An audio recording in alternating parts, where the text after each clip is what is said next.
السلام عليكم ورحمة الله وبركاته. عاملين ايه يا حبايب قلبي؟ يا رب تكونوا بخير. النهارده حصتنا مش هنشرح حاجات جديدة، احنا النهارده هنحل امتحان السنة اللي فاتت اللي هو امتحانك السنة دي هيبقى زيه بالظبط. يعني ايه؟ يعني مفيش مقالي، مفيش ولا ايميل ولا في تيمة. امال الامتحان هيبقى عبارة عن ايه؟ امتحاننا هيبقى عبارة عن قطعتين وقواعد ومواقف. طب الامتحان فيه كام سؤال؟ الامتحان فيه 25 سؤال. تقسيمتهم عاملة ازاي؟ عندنا قطعة عليها 5 أسئلة وقطعة عليها 5 أسئلة، بعد كده مواقف 7 وقواعد 8. يبقى هم دول ال 25 درجة. هنجح من كام؟ عايز نجاح من فوق درجة ال 13، فأنا عايز 13 درجة بأمر الله، وأنتوا قدها بإذن الله. هبدأ معاك احل الامتحان ده. امتحان السنة اللي فاتت هو بالظبط، هو ده اللي انا عايزك تتدرب عليه بعد ما تكون ذاكرت، عشان تقيم نفسك كده، تشوف ايه اللي ناقصك، ايه الدنيا اللي انت ماشي فيها تمام، وايه الحاجة اللي مش ظابطة معاك. مش هطول عليك، تعالى نبدأ ندخل على أول قطعة. القطعة زي ما انت شايف كده بتبقى قطعة كبيرة، حوالي مثلا 11 12 سطر. في اسئله فيها هتلاقيها مباشره، هتلاقيها زي ما هي موجوده فوق، هتنزل تختارها من تحت على طول. يعني هتدور على الاسم وتلاقي الكلمات اللي جنبها تختار شبهها بالظبط. ده حاجه البصمجه اللي انت بتحبها، هتلاقي لك سؤالين 3 بامر الله، وفي كام سؤال تانيين عايزين استنتاج. بس النقطه المهمه اللي انا جاي اكلمك عليها النهارده في القطعه، القطعه صديقي هي فكرتها ثابته اما تفاصيلها بتتغير. بمعنى ايه؟ احنا عندنا قطعتين. اول قطعه اللي انا هتكلم معاك عليها النهارده بتبقى عباره عن مشروع او نشاط الطلبه بتشترك فيه، وفي الاغلب النشاط ده بيبقى نشاط المسابقه الموسيقيه. فعايزك دايما تركز لما يجيب لك مسابقه موسيقيه، هتلاقيه بيقول لك احنا 3 أو 4 اشخاص قررنا ان احنا نعمل فرقه. تبدا تركز هم كام واحد بالظبط. بعد كده تبدا تشوف كل واحد منهم دورهم ايه. يعني ايه دورهم ايه؟ يعني هتلاقي في 2 3 منهم بيعزفوا، فانا عايزك تعرف كل واحد بيعزف على انهي آلة موسيقية. وهتلاقي واحد منهم بيقول لك ده صوته حلو، ده درس في المعهد الموسيقي فهو ده المغني، فابقى عارف ان ده اسم المغني. فلازم تركز على عددهم، مين المغني، مين اللي بيعزف، طب الشخص ده بيعزف على انهي آلة. واخيرا لازم تركز هم لو جاب لك سيره ان هم بيعملوا بروفات، بيعملوا بروفات فين؟ في الاغلب يجي يقول لك احنا عملناها في الريف عشان مكان بعيد عشان ما نزعجش الناس. وكمان يجي يقول لك هم دي اول مره يشتركوا فيها ولا لا. طيب المسابقه دي اتعملت فين؟ في ايطاليا ولا بره ايطاليا؟ كل دي تفاصيل الراجل بيسال عليها. وبعد كده بيسالك كمان يا صديقي على ايه تاني؟ على طول يجي يسالك هم كسبوا ولا خسروا؟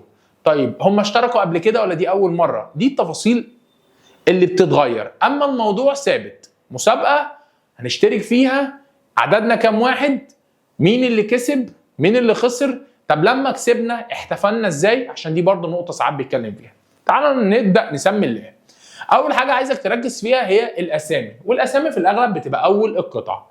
هنا عندي الراجل بيقول ساره، فابيو، انا، ماركو. 4 اشخاص سونو اميتشي. اميتشي يعني اصدقاء.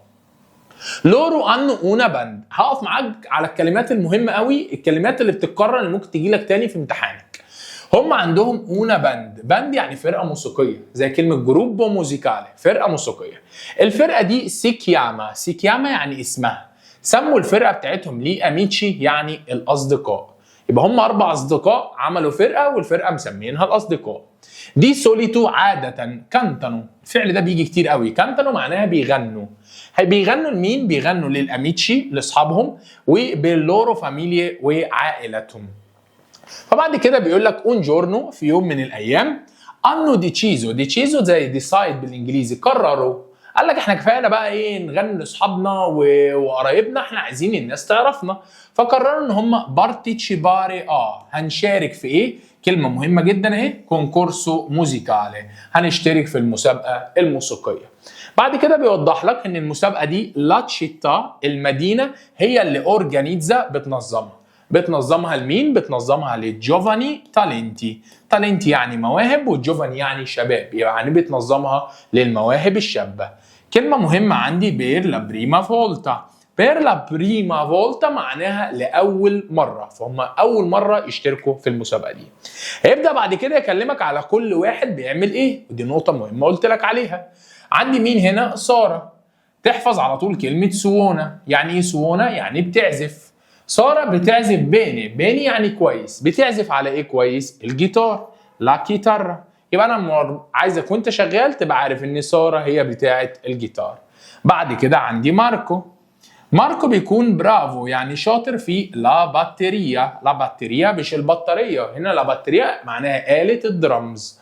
بعد كده عندي بنت اسمها أنا بتعزف على الباسو، الباسو اللي هو جيتار البيس. يبقى أنا كده معايا 3 أشخاص كل واحد منهم بيعزف على آلة معينة. كمان بيقول لك إن أنا بتعزف على الكلام ده إسا ليجري لنوتي، ليجري لنوتي معناها بتقرأ النوتة الموسيقية. يبقى 3 بيغنوا. هنا أنا كده اتكلمت على 3 بيغنوا، ناقص لي 1. مين هو اللي ناقص؟ هو فابيو. يبقى احنا اتكلمنا على مين؟ اتكلمنا على سارة واتكلمنا على أنا واتكلمنا على ماركو، ناقص مين يا صديقي؟ فابيو. فانت استنتجت خلاص ان في 3 بيعزفوا، يبقى الشخص اللي باقي هو اللي بيغني. تعال نشوف الكلام ده ازاي.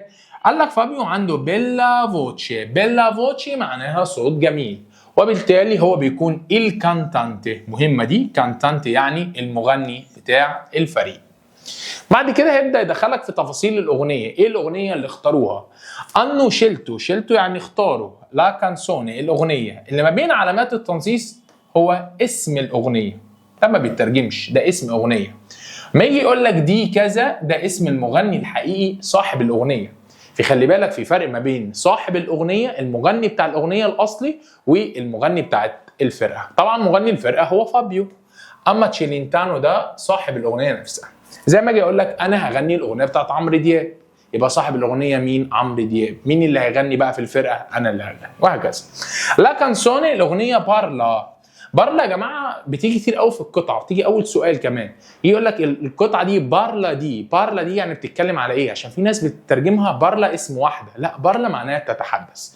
الاغنيه بتتكلم على الامبينتي، امبينتي يعني البيئه. الاغنيه بيلا، بيلا يعني جميله. ما ولكن خليني اقف هنا واقول لك على حاجه مهمه. في القطعه اي كلمه بعد ما، اي جمله بعد ما بتبقى مهمه دايما، دي موضوع سؤال. ليه؟ لان ما معناها ولكن. بقول لك حصل كذا كذا كذا، ولكن حصل كذا، فخلي بالك من الجمله اللي بعد ما واللي بعد بركي. ما معناها ولكن، بركي معناها لان وعلشان، خلي بالك من الحته دي. يبقى الاغنيه جميله ولكن يبقى في مشكله. ايه المشكله؟ ان هي تروبو فيكيا، فيكيا يعني قديمة، قديمة جدا، وما ينفعش ندخل مسابقة ونغني بأغنية قديمة الناس هتنام مننا. فبيقول لك بيرتشو، ولذلك hanno deciso، قرروا ان هم كانتاري يغنوا الأغنية in versione روك، بطريقة الروك. معنى كده ان رتم الأغنية بطيء، فاحنا مش هنغنيه بنفس الطريقة، فاحنا هنغير الطريقة، هنغنيها بطريقة الروك. طريقة الروك هي طريقة سريعة شوية. فقال لك يا راجاتسي الاولاد ايرانو انتوزياستي، انتوزياستي معناها متحمسين. طيب ايه انو فاتو مولتي بروفي، وعملوا بروفات كتير. تعالى بقى نقف عند كلمه مهمه، alla gara finale. هتعرفها حتى من كلمه فينالي، فينالي يعني النهائي، يوم المسابقه النهائيه. احنا عملنا كل حاجه واشتغلنا وبتاع، المسابقه النهائيه، يوم النهائي بقى ايه اللي حصل؟ I ragazzi hanno cantato bene، cantato bene يعني غنوا كويس. بص جملة ما، بص جملة ما مهمة جدا. ما معناها ولكن. purtroppo للأسف. non hanno vinto، non hanno vinto معناها ما كسبوش، بتساوي كلمة اسمها بيرسو. بيرسو معناها يخسر، ما هو ما كسبوش معناها ان هم خسروا. خسروا البريمو بريميو يعني الجايزة الأولى. ولذلك اي راجاتسي الولاد، ايرانو معناها كانوا، تريستي، تريستي حزين، عكسها كلمه اسمها فيليتشي، فيليتشي معناها سعيد ومبسوط. ساعات بيجيب كلمه اسمها كونتنتو، كونتنتو سعيد ومبسوط. اما هنا الولاد كانوا زعلانين عشان خسروا. ما ولكن انو ديتشيزو قرروا ايه؟ قرروا ان هم هيشتركوا بارتيتشيباري دي نووفو من جديد لانو بروسيمو يعني السنه الجايه. فدي الفكره الاساسيه، اما التفاصيل بتتغير كل سنه، فانا عايزك تلعب دايما على التفاصيل. وبالمناسبه دي لما القطعه دي لما كلمات من الوحده الاولى لحد الوحده الرابعه، وان شاء الله في ليالي الامتحان هنزل لك فايل فيه اهم الكلمات بتاعت كل وحده، الكلمات اللي بتتكرر في الامتحانات. يا رب تساعدكم بامر الله. تعال ندخل على الاسئله. اول سؤال زي ما بقول لك هي كلمه بارلا، هي الناس بس بتبقاش عارفه مين بارلا ومين تيستو. تيستو يا اولاد زي تكست معناها قطعه، وبارلا معناها يتحدث. فهنا الراجل بيقول لك القطعه بتتكلم عن ايه؟ هل القطعه بتتكلم عن المدينه بتاعت فابيو؟ لا. عن العيله بتاعت انا؟ لا. عن مغني مشهور؟ لا. القطعه بتتكلم على المسابقه الموسيقيه، وده بنسميه سؤال مباشر وسهل جدا بامر الله تجيبه. طيب تعال ندخل على السؤال الثاني. القطعه يا اولاد هيبقى عليها 5 اسئله، تمام؟ هنا الراجل بيلعب معاك على الارقام، فانت ما ينفعش تروح الامتحان وانت معكش الارقام، تبقى حافظ الارقام على الاقل من 1 ل 10. فهو هنا بيقول لك كوانتي بيرسونه، كم شخص موجود في الفرقه؟ احنا قلنا هم 4، ف4 يعني 4. اما 3 معناها 3، 5 5، 6 يعني 6، فالاجابه بتاعتي هتبقى 4. ماركو كان بيعزف على انهي آلة؟ ماركو كان بيعزف على لا باتريا. باتريا هي آلة الدرامز. اما البنت التانية اللي كانت بتعزف على الكيتارا، وفي بنت تانية كانت بتعزف على الباسو. تاستيرا ما مش موجودة في القطعة بس من الكلمات المهمة، معناها آلة الأورج. آلة الأورج. المهم تبقى عارف ان هي آلة موسيقية عشان لو جات لك في القطعة بتاعتك. السؤال اللي بعده بيقول لك كي ايه معناها من يكون الكانتانتي. بس اني كانتانتي المغني بتاع ايه؟ بتاع الفرقه. لو قال مغني الاغنيه كنا اخترنا عم ميشيلينتانو، بس انا عايز مغني الفرقه. مغني الفرقه هو كان فابيو. تعالى ندخل على اخر سؤال. alla gara finale. في المسابقه النهائيه تعود برضو تقرا الجمله كلها، لان انت ممكن تقول لي ايه في المسابقه النهائيه الولاد غنوا كويس. طب ما هم غنوا كويس بس مش ده اللي هو بيسال عليه. هو بيقول لك في المسابقه النهائيه الولاد كانوا تريستي يعني حزين. هل هم كانوا زعلانين علشان غنوا كويس؟ لا. عشان عملوا بروفات كتيره؟ لا. هم كانوا زعلانين ليه؟ زعلانين عشان ما كسبوش، عشان خسروا. فالاجابه هي نون انو فينتو. نون انو فينتو معناها ما كسبوش. دي اول قطعه صديقي، ودي عليها 5 درجات. زي ما انت شايف الى حد ما الاسئله مباشره، بس عشان تبقى فاهم المجمل لازم يبقى معاك شويه كلمات تعرف تفك بيها الطلاسم بتاعه القطعه. تعال ندخل على القطعه الثانيه. القطعه الثانيه عباره برضو عن نص. اوله بنت بتقول سونو جوليا، انا اسمي جوليا. اييري امبارح، era una giornata. era يعني كان يوم، giornata يعني يوم، speciale per me كان يوم مميز ليا. ليه يا ست اليوم ده كان مميز؟ قالت لك عشان ده لا جورناتا دي شوبينج، ده اليوم بتاع الشوبينج، يوم التسوق. ودي تاني قطعه على طول بتجيلك. القطعه التانيه دايما هتلاقيها بتتكلم على التسوق. ليه؟ بتتكلم على ان حد راح المول التجاري. هناخد الكلمات دي دلوقتي. وما راح المول ابتدى يشتري. دايما هتلاقيهم 3 4 كل واحد منهم بيشتري حاجه، وهتلاقي واحد منهم قرر ان هو ما يشتريش.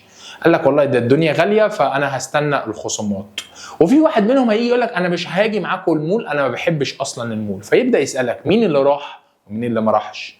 طب اللي ما راحش ليه؟ ويجي بعد كده برضه يسالك هو كل واحد اشترى ايه؟ ويجي يسالك على الشخص اللي ما اشتراش، يقول لك هو ما اشتراش ولا اشترى؟ فانت تقول له لا ده ما اشتراش اي حاجه. طب اللي اشترى كام قطعه؟ اشترى كام حاجه؟ ودايما يجي يسالك على موقف حصل جوه المحل. يقول لك والله البياعه ساعدتني ان انا الاقي المقاس. والله انا نسيت الشنطه فالبياعه اتصلت بيا قالت لي تعالى خد الشنطه. فدايما هو بيلعب على الحته دي. ومقارنات برضه يجي يقول لك الشخص ده بيحب الموضه وبيحب يتابع الموضه ومش فارقه معاه الاسعار، عكس الشخص التاني اللي معاه في القطعه لا، الشخص ده بيشتري ملابس عاديه لانه اهم حاجه عنده السعر فبيستنى الخصومات. ففكره المول التجاري والتسوق دي القطعه الثانيه عندك بامر الله مع التفاصيل اللي بتختلف. تعال نرجع لموضوعنا. هو جوليا بتتكلم على يوم حصل امبارح وهو يوم الشوبينج. تعال بص ركز على التفاصيل.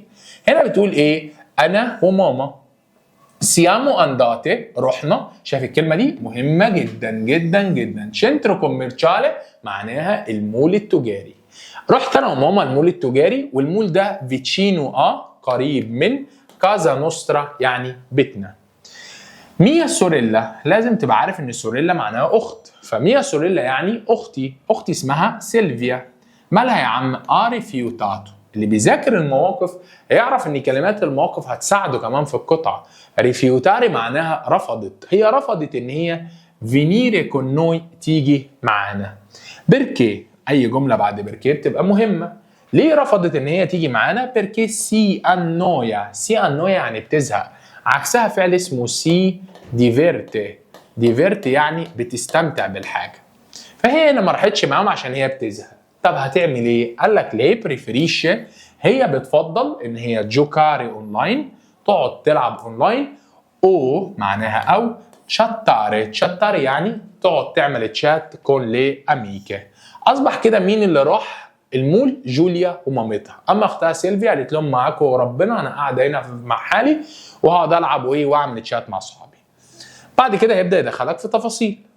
Quando siamo arrivati al centro commerciale, لما وصلنا المول التجاري، abbiamo guardato يعني اتفرجنا. اتفرجنا على ايه؟ على لي فيتريني، فيتريني يعني الفيترينات بتاعت بعض النيجوتسي، نيجوتسي يعني محلات، مهمه قوي كلمه نيجوتسي دي. اي وبعد كده siamo entrate، دخلنا في grande negozio، شايف الكلمه دي مهمه جدا.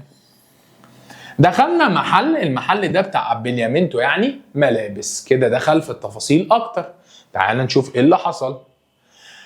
لا كوميسا، لا كوميسا صديقي، عشان السنه اللي فاتت في الامتحان الناس قالت لي كوميسا دي ايه اللي جاب الجغرافيا، ايه اللي جاب الجغرافيا في امتحان الايطالي، انت بتعمل ايه يا صديقي؟ يا صديقي كوميسا معناها بياعه. طبعا لا يفهم اللي انا بقوله ده الناس اخواتنا بتوع ادبي، اما العلمي ما لهمش علاقه بالكوميسا، فادبي او علمي يا جماعه في الايطالي كوميسا معناها بياعه. ماشي. البياعه كانت جنتيله، جنتيله يعني مهذبه. ايوتاتا، ايوتاتا يعني ساعدتني، ساعدتني في ايه؟ تروفاري يعني ان انا الاقي لا ميا تاليا، لا ميا تاليا يعني مقاسي. الكلمات اللي انا بقولها دي اغلبها في المواقف. طيب ساعدتني ان انا الاقي المقاس بتاعي، فانا اشتريت. مين اللي اشترى؟ البنت اللي بتتكلم اللي هي جوليا بتقول انا اشتريت ماليتا، ماليتا يعني تيشيرت لونه بلو، واشتريت جنة، جنة يعني جيبة، واشتريت امبايو دي سكارب سبورتيفي، شوية جزمتين زوج من الاحذية اسف ايه سبورتيفي. فدي اشتريت 3 حاجات. تعال نشوف الام اشتريت ايه. لا ماما شيلتو، شيلتو يعني اختارت فيستيتو نيرو، فستان لونه اسود، مولتو اليجانتي، اليجانتي يعني شيك جدا. شايف الكلمه اللي بقول لك عليها؟ ما ولكن ايه اللي حصل؟ نون لا كومبراتو، اشتريته ولا لا؟ لا، نقيته بس وكان عاجبها وشيك جدا، بس قالت لك لا مش هشتري. بيركي، شايف ادي ما وبيركي اللي بقول لك عليه. ما الجمله اللي بعدها مهمه قوي، وادي هنا بيركي هتوضح لك السبب. كان تروبو كارو، تروبو معناها جدا وكارو يعني غالي، فكان غالي جدا. وكان البريودو دي سالدي، فترة الخصومات، الكلمة دي مهمة ودي ملهاش علاقة بسولدي. سولدي الناس اللي بتحفظ كلمات عارفة ان سولدي معناها فلوس، اما سالدي معناها خصومات. فترة الخصومات نون اي انكورا كومينشاتو، لسه ما بدأتش، فقالت لك انا اشتري ليه دلوقتي وهو غالي؟ خليها بعدين. في البوميريجيو في الظهيرة ابيامو برانزاتو، مش هينفع بقى نمشي من غير ما ناكل، اتغدينا. abbiamo mangiato canna un gelato, canna ايس كريم. poi siamo andati al cinema، ورحنا نروح على حالنا شويه في السينما. abbiamo passato un bel tempo، قضينا وقت جميل. تعال نخش على اول سؤال، وهتلاقي بيتكرر فيه تاني كلمه بارلا. واللي مركز قلنا بارلا معناها تتحدث عن. القطعه بتتكلم عن ايه؟ هل القطعه بتتكلم على بريتس يعني الاسعار بتاع فتره الخصومات؟ لا، لان اصلا الخصومات ما بداتش. عن يوم في المنزل؟ لا، هو كانت بتتكلم عن اليوم بتاع التسوق. تعال نخش على السؤال اللي بعده. جوليا andata al centro commerciale، جوليا راحت المول التجاري، هل كان معاها سيلفيا؟ سيلفيا ما راحتش، راحت مع الام، هي دي الاجابه الصح. ده سولا يا اولاد معناها راحت لوحدها ودي غلط، مع سيلفيا وامها لا، لان سيلفيا ما راحتش معاهم. طيب سيلفيا ما راحتش معاهم وكانت بريفريشي، بتفضل ايه؟ الكلمه دي مهمه قوي، هي مش الاجابه بس لازم تبقى عارف. فار سبيزي معناها برضو يتسوق. تمام؟ وهي ما راحتش تتسوق. جوارداري لفيتريني تتفرج على الفيترينات، يا عم هي ما راحتش اصلا تتسوق. فاري اونجيرو نينيجوتسي عملت جوله في المحلات، والله ما راحت معاهم. هي عملت ايه؟ هي قعدت في البيت تلعب وتعمل تشات كون لي سوي اميكا. هي دي الاجابه الصح. لا كوميسا. لا كوميسا يعني البياعه. البياعه هي اللي اختارت الفستان؟ لا، البياعه دورها كان حاجه واحده، ان هي ساعدت جوليا في تروفاري لا تاليا، ان هي تلاقي المقاس. كي كوزا يعني اهو سؤال زي ده، يعني ده يعتبر الى حد ما لافف شويه، عايز حد ترجم. كي كوزا يعني ماذا؟ سامعك اللي بتقول بيت، بيت ايه يا بقره يا تروبش؟ كي كوزا معناها ما او ماذا. ماذا اكومبراتو لا ماما، الام اشترت ايه؟ الام عجبها حاجه، بس هل هي اشترت؟ هي ما اشترتش، فما اشترتش، يبقى عندي كلمه اسمها نينتي. نينتي يا اولاد معناها ولا شيء ولا اي حاجه. زي ما انت شايف دول القطعتين 5 و5 10. احفظ الكلمات على قد ما تقدر عشان القطعتين ما يهربوش منك خالص. لو في كل قطعه لقطت لك سؤالين 3 يبقى انت زي الفل. تعال نخش على السؤال اللي بعده. اول ما يكتب لك سيتواتسيوني يعني المواقف. بسم الله. خلينا نتفق على اتفاق دايما في المواقف، لو عملت بيه هتنجز مع نفسك كتير قوي. عندي حاجه اسمها كواندو كيدو دايما سؤال. كواندو كيدو دايما سؤال. كواندو كيدو دايما سؤال. بتقول ايه يا سينيور؟ بقول لك اول ما تشوف كلمه كيدو لازم تختار سؤال. ليه يا سينيور؟ لان كيدو معناها اسال، فعشان كده بقول لك كواندو كيدو دايما سؤال. كواندو كيدو دايما سؤال. كواندو كيدو دايما سؤال.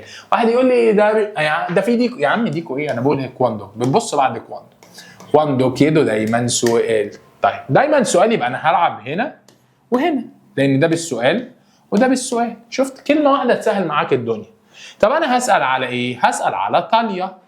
طب هي تاليا معناها ايه؟ تاليا معناها مقاس. تعال نشوف واحده واحده. كوانتوس كوستا معناها كم يكلف. هل ده ليه علاقه بالمقاس؟ خالص. ده ليه علاقه بحاجه اسمها البريتسو. البريتسو معناها الاسعار، ودي هتجيلك السنه دي في الامتحان. بريتسو يعني برايس يعني سعر، فدي ملهاش علاقه بالسعر. الراجل بيقول لي اسال عن المقاس، فهي دي الاجابه. فانا بقول هو في مقاس 50 من الجاكيت ده؟ هو ده السؤال الصح. تعالى ندخل على اللي بعده. كواندو سبريمو جويا. سبريمو معناها بعبر عن. هنا المفتاح بتاع كلمه اسمها جويا. مين الجويا؟ جويا يعني الفرحه. الفرحه على طول الاجابه تبقى الثانيه، لان فيها كلمه بيلو. بيلو يعني جميل. بيقول يا له من شيء جميل، اخيرا لقيت اللون المفضل. اما كلمه بيكاتو وماناجا وبروتا كل دي كلمات بتدل على الحزن. الناس اللي مذاكره عارفه ان دول الحزن معناه رام ماريكو. وكلمه تانية اسمها ديس ابونتو.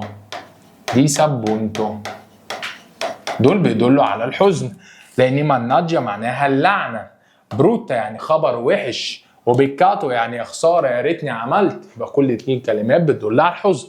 اما الفرح هو كلمه بيلو. تعال نبص يا صديقي في سؤال 13. انا هعتبر معاك انت ما تعرفش اصلا ده بيتكلم عن ايه.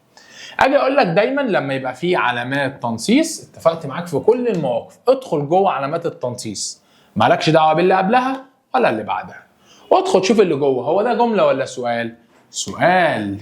ومادام سؤال لازم اختار كلمه كييدو، لان كواندو كييدو دايما سؤال. كواندو كييدو دايما سؤال، فهو جاب سؤال فانا اجيب كييدو. يبقى لو في سؤال اختار كييدو، في كييدو اختار سؤال. كييدو سؤال سؤال كييدو. كييدو سؤال سؤال كييدو. انهي واحده فيهم كييدو؟ اهي خلصت. طب انا يا سينيور مش فاكر ايه كييدو كونفيرما. كييدو كونفيرما كنت بسال على معلومه، وكنا بنروح ندور على حاجه فيها ما او في. فيرو دا فيرو فيرامنتي ما داي ما سول سيريو. ادي ما سول سيريو.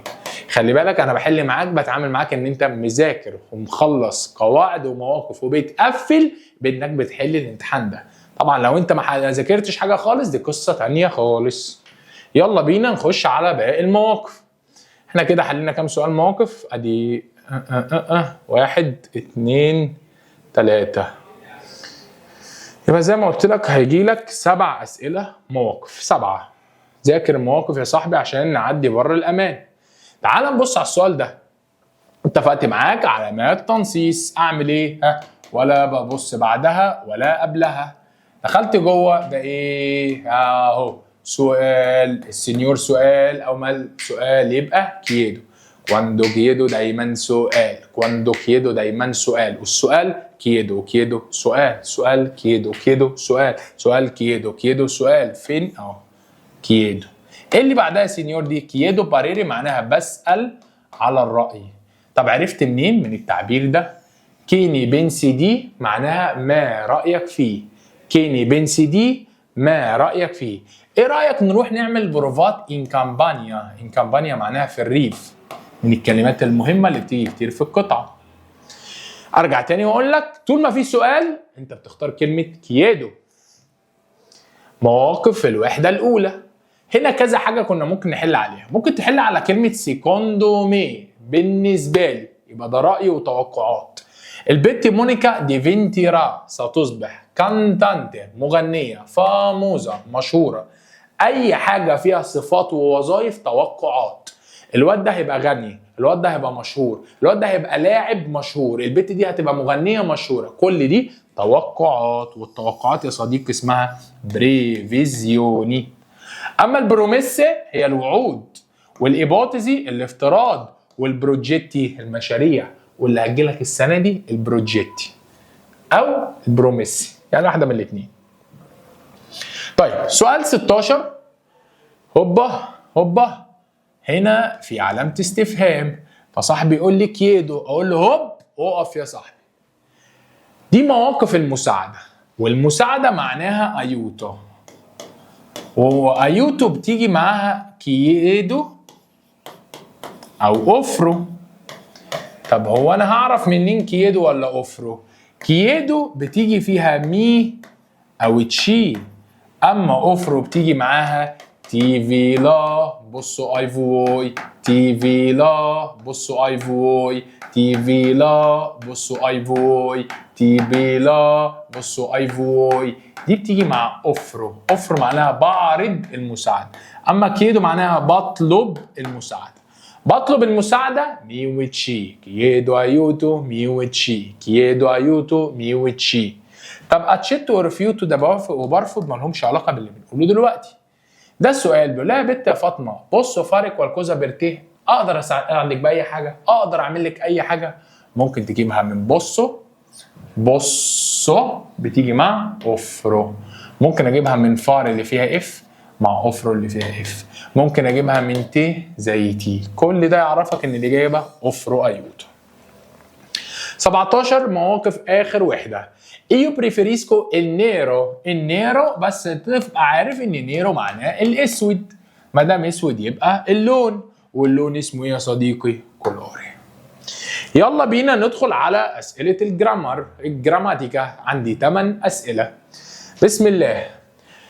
ودايما عشان الناس تبقى برضو عندنا مبدأ بنحل بيه يا جماعة، واحنا شغالين في القواعد احنا بنحل على الحاجة اللي قبل النقط. اغلب الاسئلة قبل النقط. بحل على ايه؟ بحل على ضمير اسم اداة. يعني ايه ضمير؟ ايو تو لو ولي انا وانت وهكذا. اسم ماريو دينا سارة. اداة بتشوفها مفرد ولا جمع؟ زي اول سؤال ده.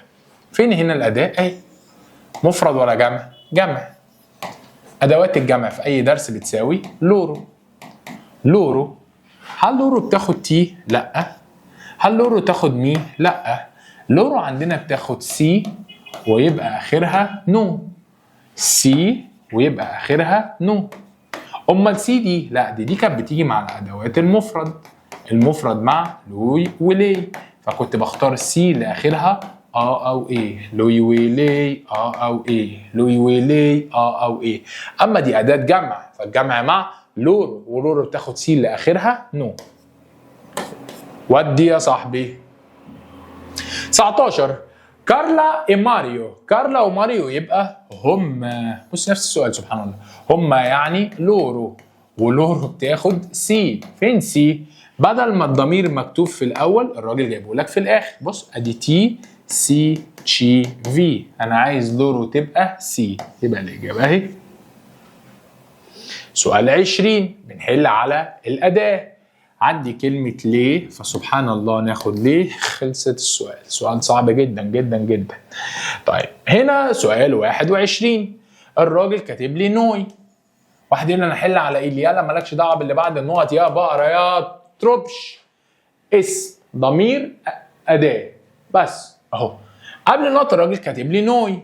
نوي بتاخد را ولا ايه ولا را ولا ريمو؟ ريمو. ده انت حتى في سنه اولى كنت بتقول نوي سيامو، نوي ابيامو، اي حاجه اخرها ام او. هو ده سؤال يا سينيور؟ ده سؤال المستقبل. فراو ترا مستقبل بسيط، يبقى الاجابه هي صديقي. نوي بتاخد ريمو. حل على الاسم والاداه. دا دوفي او دوفي دوفيتي انكونتراري باولو. فين الاسم؟ باولو اخره او، فسبحان الله هختار له، لان الله مؤنث ده جمع مذكر، ده جمع مذكر ليه، اما اللي جمع مؤنث الله مفرد مؤنث. شايف انا بحل على ايه؟ اداه صفه اسم. ودي يا باشا. ها مين هنا عندي؟ استاذه جوليا. جوليا اقول عليها هي، وهي يعني لي، ولي بتاخد سي.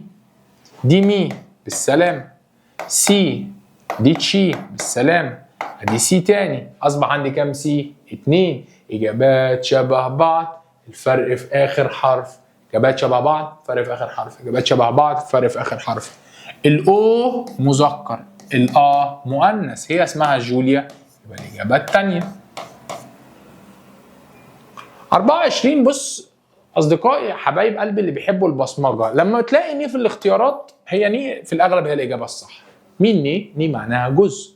طب عايز اتاكد ان اجابتي صح. ني هي الحاجه الوحيده اللي ببص فيها بعد النقط. الكلمات الداله على ني موجوده بعد النقط. ايه هي الكلمات الداله على ني؟ كانت الارقام.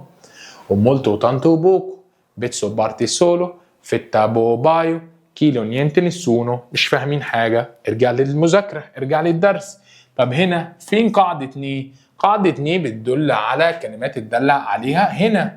وهنا الراجل عشان يسهلها على الطالب جاب لهم كلمتين دالين، جاب لهم كلمه سولو وجاب لهم دو يعني 2.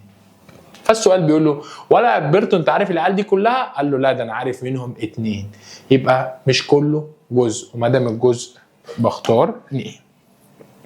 اخر سؤال يا صديقي هو كان على المستقبل. فاريمو اي كومبيتي دوبو كي البروفيسور. الفكره كلها هنا ان الطالب كان يبقى حافظ ان دوبو كي وكواندو وابينا بيجي بعدهم مستقبل مركب. ما معنى مستقبل مركب؟ مركب يعني مكون من كلمتين. هل ده كلمه ولا كلمتين؟ كلمه، يبقى بره الموضوع. وهل ده كلمه؟ بره الموضوع. يبقى لي ده مركب وده مركب. بنحل على ايه؟ بنحل على الاداه. ال اداه مفرد، والمفرد في المستقبل بياخد را. هنا هنا را، يبقى الاجابه الثالثه. وبكده يبقى خلصنا امتحان السنه اللي فاتت. امتحان سهل مش صعب، لذيذ، ما فيهوش تفاصيل كتير، مش معقد. عايز عيل عنده فكره عن الماده. طول ما انت عندك فكره وبتحاول وبتعمل اللي عليك ربنا يكرمك ان شاء الله. تشاو تشاو.